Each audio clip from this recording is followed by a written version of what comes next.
Have you ever wondered what it truly means to grow old with grace and wisdom? In today's video, we're delving into the poignant story of Uncle Bach, a man whose life offers powerful lessons on the importance of health, companionship, and adapting to change as we age. He faced the harsh realities of neglecting his well-being, only to find that true wealth lies not in material possessions, but in the strength of our relationships and our ability to care for ourselves.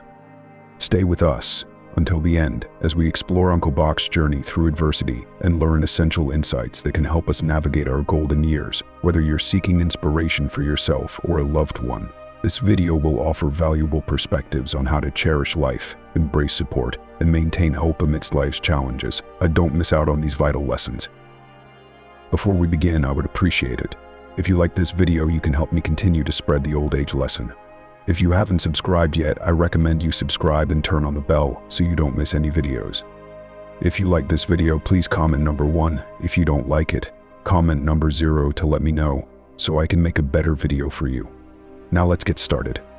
As you get older, you will encounter many unexpected situations. Many people think that when you get old, you should rely on your children because they have worked hard all their lives to raise you, so they have the responsibility to repay their parents. However, this may not be true.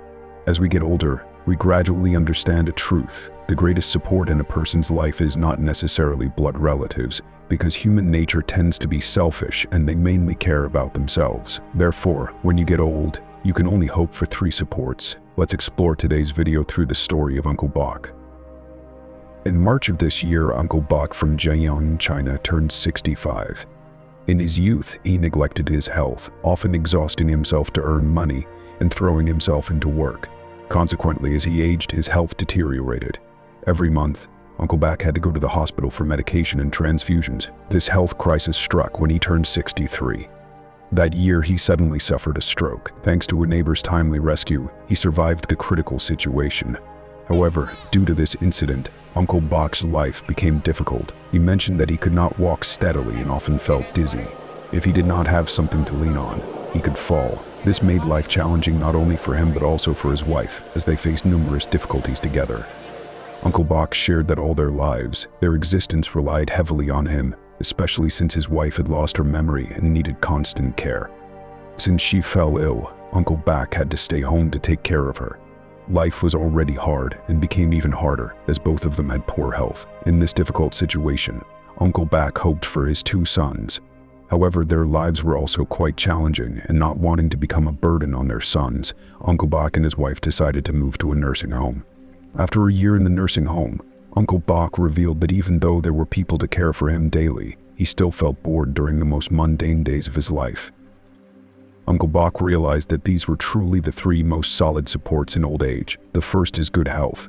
Uncle Bach mentioned that he had thought about this more than once. If he had paid more attention to his health, perhaps he wouldn't be in this situation now. In his youth, he always overworked himself until he couldn't bear it any longer, only considering checkups after he fell ill. Now, his health has been affected, and while he can still eat, he always feels tired. Delicious food seems unappetizing because of it. If he had paid attention to his health and maintained his body well, he could have enjoyed a peaceful old age, eating what he liked and going wherever he wanted without having to rely on his children. His life would certainly be happier and more optimistic instead of depending on his children. Uncle Bach expressed that the most important thing in life is to have health. As long as a person is alive, there is hope. With good health, you can do everything. If you only have money and status without a healthy body, then everything is meaningless. In old age, one must cherish health even more. The older you get, the weaker your body becomes. While kind-hearted children can be by your side to take care of you, what if you encounter ungrateful children, or those who have good intentions but lack the ability to be too busy with their own lives? What will you do then? Not to mention, if you lack health, you won't have the ability to work, or at least take care of yourself, and you will become a burden to others. Even if someone is willing to help, you may not be able to enjoy life if there's no one to support you. It's not just Uncle Bach. Mr. Tai, 77 years old, currently living in District 7, Ho Chi Minh City, mentioned that the scariest thing for the elderly is being stubborn and unwilling to change to adapt to an ever-changing life, believing they know best. This can lead to disappointment when the younger generation, seen as inexperienced, doesn't meet their expectations. The elderly have the right to be proud of themselves. but they should not impose their views and then feel upset and dissatisfied when the younger ones don't follow their wishes. This is a common mentality among all elderly people. If you are still watching this video and finding these lessons useful, please comment number 1 below to let me know that you are still watching this video with me. Thank you for your valuable time. The key is to recognize where you are living so you can adjust and adapt. In families, elderly people often want to live together, holding on to power and expecting their children and grandchildren to care for them, while also wanting the younger generation to be responsible for everything. Therefore, the elderly should not use themselves as models to impose their views on the younger generation. When the younger ones can't comply, they feel frustrated. It's essential to understand that each generation is different. Having fulfilled their roles, it's now the responsibility of the younger generation to take care of their children. The elderly should focus on themselves, understanding their bodies, knowing where they are weak, reading books, researching, and seeking advice on what to eat and how to exercise to maintain health, ensuring they live well and without illness, so their children can build their lives with peace of mind. Those who are still healthy should continue working, contributing to society, spending leisure time with friends, engaging in travel, and having joyful conversations. Additionally, elderly people often wish for their children to care for them as they did when the children were young. However, they should consider whether they can take care of their parents in the same way. Understanding this helps avoid disappointment and misinterpretations. Not only do children need to learn how to live, but the elderly also need to learn how to live well in their old age. Mr. Tai concluded that happiness or sadness in life largely depends on our mindset and how we live. Being optimistic, cheerful, independent, and taking care of oneself while learning to be at peace and harmonizing with nature helps one not to fear death before it arrives. This is one of the secrets to living happily for those who are no longer young. The second support is having a life partner. Uncle Bach believes that while young couples may frequently argue and clash, after going through ups and downs together, you will gradually realize that your partner has become your most solid life support. Although his health is not good, Uncle Bach is still grateful that his wife is there by his side to accompany him through these dull days of old age. He noted that there are times when he feels like giving up, but seeing his wife beside him provides comfort and courage. No matter what, children will have their own families and cannot stay by your side to understand you as deeply as your life partner can. Therefore, make sure to spend time caring for and cherishing your partner who is with you. In reality, as people age, they often feel lonely. If you are alone, even if you don't express it outwardly, there comes a time when you do. On a quiet night, all bitterness will become clear. Even when there are children around, they have their own lives and must strive to improve their circumstances. Children bear the heavy pressure of caring for their parents, which is not what parents want. Therefore, older people should have a life partner by their side. At least when feeling lonely, they have a shoulder to lean on, and when feeling bored, someone to talk to, making life a little more enjoyable.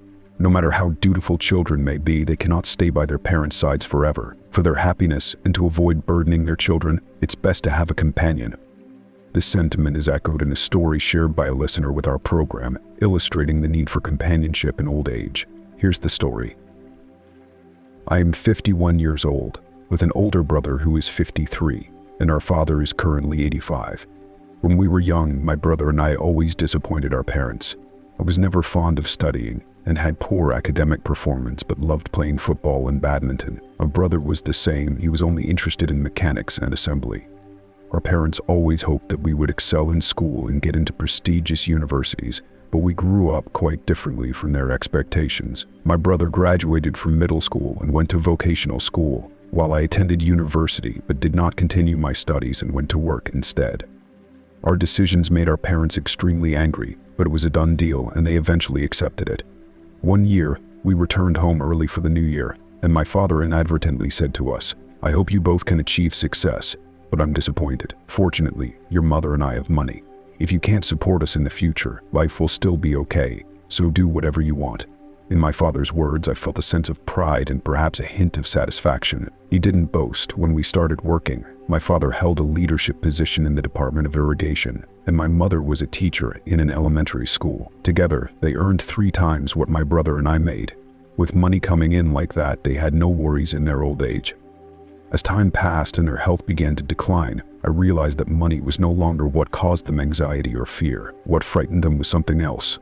When my father was 40, my mother fell seriously ill and passed away. At that time, she left my father with savings of 200,000 yuan. about 600 million VND. Adding to that my father's savings, he had a total of around 500,000 yuan, about 1.7 billion VND. This amount was not small for an elderly man, allowing him to live without worry. However, starting at age 78, my father's health declined noticeably. Initially, he had frequent illnesses, followed by a series of other ailments. In less than a year, these illnesses transformed him from a robust man into a frail old man with white hair. At that time, he was no longer as independent as in his youth. He often reminded us to come home frequently. Previously, he would insist we didn't need to visit him, but now he longed for our company every moment. Last year, my father fell and could no longer walk normally. When he was in a good mood, he would use a cane to stroll outside, but over time, his condition worsened, and he could no longer move. After he became immobile, we hired caregivers to look after him, but he didn't get along with any of them. After 3 caregivers were replaced, my brother and I had to take turns caring for him. We lived far apart, so during the day I would watch over him, and at night I would hand him over to my brother. In reality, taking care of him was quite simple. I just prepared breakfast and lunch and kept him company, but my brother had a much tougher time. Every night he had to help my father bathe, staying awake to ensure my father was comfortable. It was truly exhausting because my father took medication and had poor kidney function, so he would wake up several times a night, needing my brother to assist him to the bathroom. Concerned that my father might wake up in the middle of the night, my brother couldn't get enough sleep. At first he could make up for lost sleep during the day, but due to his age, he began suffering from insomnia, which ultimately led by high blood pressure. In the end, we had no choice but to buy diapers for my father. However, this caused him to develop bed sores, so we reverted to the previous method. This time, my brother would care for him during the day while I took over at night. After I looked after him for over a month, the bed sores healed, but my father grew increasingly dependent on me. He was afraid I would neglect him. In reality, aside from not being able to care for himself, my father was still very capable. He ate well, was mentally sharp, and spoke fluently, but he still needed supervision. Sometimes I had to go to work or downstairs to eat, and I would remind him to stay put, assuring him that I would return soon. Yet, he always tried to hold back his tears, perhaps fearing I would leave and not come back. Although he never voiced it, I knew he felt helpless, both worrying about burdening us and fearing we might abandon him. I once told him to live in the present and not think too much, but his mind was still quite clear. How could he not think about negative things? One time, my brother asked my father if we should send him to a nursing home, where professional caregivers would always be present. We would visit him on weekends. My father's expression at that moment was truly heartbreaking. He looked as if he believed we no longer needed him, like a child who had done something wrong. He pleaded with my brother not to send him to a nursing home, saying he would drink less water and be more careful. Honestly, my father's expression at that moment made my nose tingle and my eyes red. I immediately told him I was joking, Dad. Don't take it to heart. After that, my brother was busy with work, and his wife was unable to care for him. So they sent money for my father's food and left all the responsibilities to me. I didn't complain because I knew my brother was also struggling. My situation was better. My business didn't keep me too busy. However, at the end of last year, my father's condition worsened. He became swollen and had to be hospitalized for treatment. At that time, we couldn't take care of him due to urgent matters and had to rely on nurses, but he was adamant about not staying in the hospital and insisted on returning home. If you are still watching this video and finding these lessons useful, please comment on number 2 below to let me know that you are still watching this video with me. Thank you for your valuable time. Eventually, I couldn't bear it anymore and stayed with him overnight. He held my hand, tears welling in his eyes, saying that he had affected our lives and asked us not to blame him. In my heart, I felt bitter and deeply cared for him. My father was a proud and strong man all his life, but in his twilight years he had to live with such self-doubt. This truly broke my heart. I used to believe that the elderly fear the most is being without money, but observing my father's circumstances in his later years made me realize that the most frightening aspect of old age is not lacking money but being without someone to care for them. The third aspect is retirement funds, which are also of particular concern to families. In reality, every parent wants the best for their children. In this way, the couple saved a little money, which they both dedicated to their children for family purposes. Uncle Bach still tried his best to help his children financially.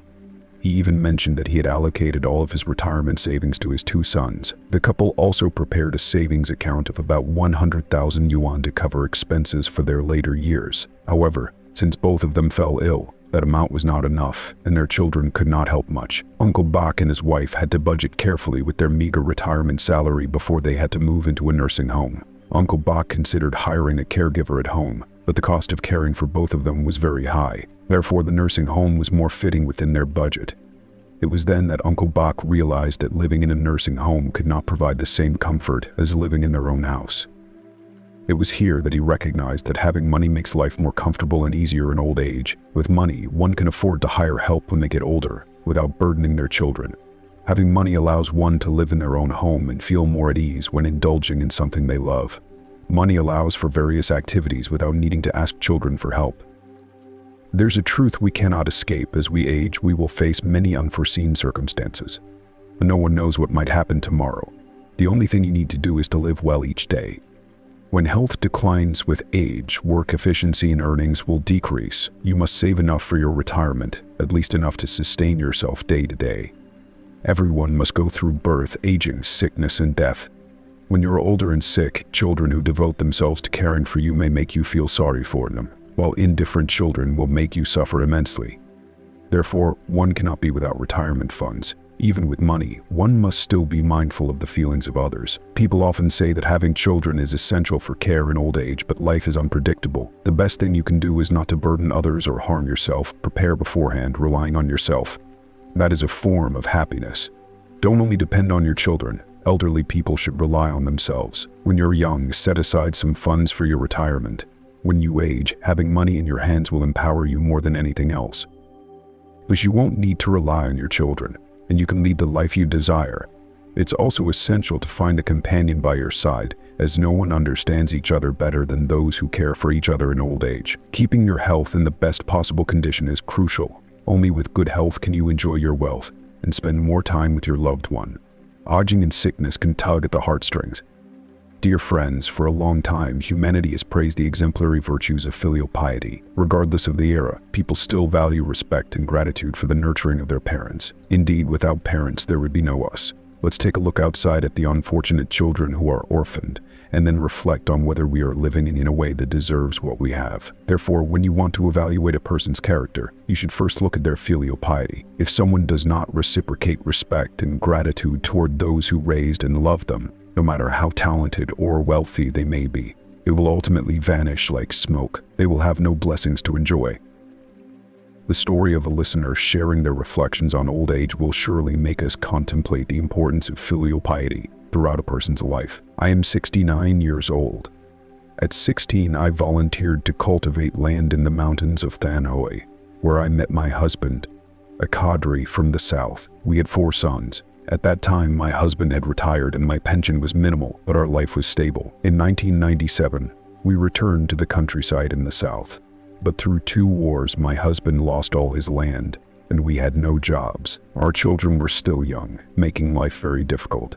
Over 3 years, we worked hard to ensure our oldest son could find a career and help him get married in the south. After that, we moved back north to live, relying only on my husband's meager salary, while I had no income due to health issues. However, we lived happily, working together to provide for our 4 children's education and to buy additional land for them for the future. When our second son reached marriage age, we helped him get married and then returned to our normal lives. I thought everything would continue smoothly until, unexpectedly, my husband passed away 14 years ago after 3 months of illness. I was left alone to fend for myself, selling goods, farming, and continuing to support my children in their vocational training. The efforts my husband and I made together became the wealth I gained from our businesses, which I dedicated to my children. I bought each child a plot of land right next to our house, and the remaining money was left for them to use as capital for their businesses. I devoted myself to my children and grandchildren, feeling I had done everything I could. Yet I do not understand why my children treated me poorly. 9 years ago, I fell seriously ill and had to be hospitalized, but none of my children came to care for me, competing instead over who would come. I thought they simply didn't understand, so I didn't feel too upset, convincing myself that next time would be different. However, after that time, my condition continued to deteriorate, and my children never changed. Once I had to have eye surgery, and my eldest son took me to the hospital, but he left right after, not caring what happened to me. The others didn't come to see me either.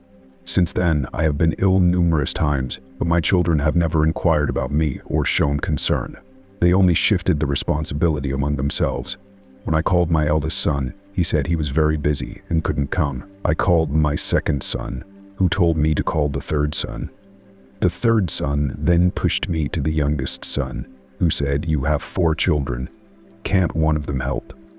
In all these years of illness, only once did my eldest daughter-in-law and my third daughter-in-law stay with me for one night. The next morning, their husbands came to pick them up early.